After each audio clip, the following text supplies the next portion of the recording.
আসসালামু আলাইকুম, আমি রেহনুমা পারভিন তিতির। আজকের ভিডিওটা একজন এমবিবিএস স্টুডেন্টের আনফিল্টার্ড মর্নিং রুটিন।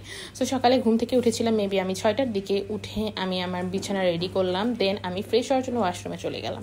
ফ্রেশ টেশ হয়ে আমি হাঁটতে বের হলাম হলের নিচে দেখে অনেকগুলো খাট এনে রাখা হয়েছে। এই খাটগুলো আমার জুনিয়র ব্যাচের জন্য, ওরা রিসেন্টলি রুম পাইছে তাই। সো তখন ওয়েদার খুবই সুন্দর ছিল, তো তখন আমি একটু ঘোরাঘুরি শেষে নিউজ পেপার পড়তে চলে গেলাম। দেন আমাদের হলে নর্মালি 2টা নিউজ পেপার রাখা হয়, একটা নিউ নেশন, দেন আরেকটা প্রথম আলো। তো নিউজ পেপার 2টা একটু দেখলাম। আমাদের বাসাতেও নর্মালি প্রথম আলো রাখা হয়। প্রথম আলোর এই নিউজটা সবচেয়ে বেশি স্যাটিসফাইং ছিল। তারপর কার্টুনের পেজে গেলাম, দেন ইংলিশ নিউজ পেপারটা একটু দেখলাম। নর্মালি ইংলিশ নিউজ পেপারটা বেশি পড়া হয়, অ্যাজ এখান থেকে অনেক ইংলিশ শব্দ শেখা যায়। আমি তো দেখে আমি হেডলাইন পড়লেও অনেক নতুন নতুন ইংলিশ শব্দ শিখতেছি।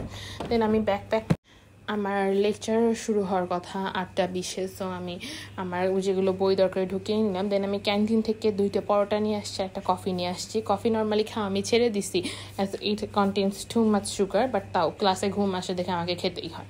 দেন পরোটাটা আমি আম্মুর পাঠানো খাসির মাংস দিয়ে খেলাম।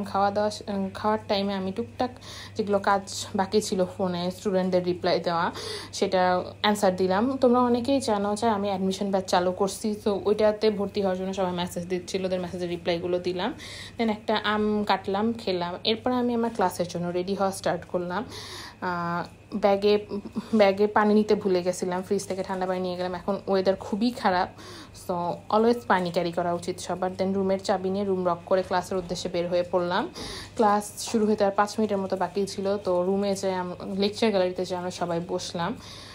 ক্লাস এখনও শুরু হয়নি, তো আমি ভাবলাম আমি কিছু ক্লিপস রেকর্ড করি আমার। সো ক্লাস শেষে মাঝখানে আধা ঘন্টা ফাঁকা ছিল, এরপর হসপিটালে প্লেসমেন্ট ছিল আমাদের।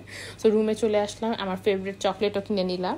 আর ওই টাইমে আমার ফ্রেন্ড দেখে আমার জন্য একটা সুন্দর ডায়েরি গিফট হিসাবে আনছে, তো এইটুকুই ছিল। এরপর হসপিটালে চলে গেছিলাম।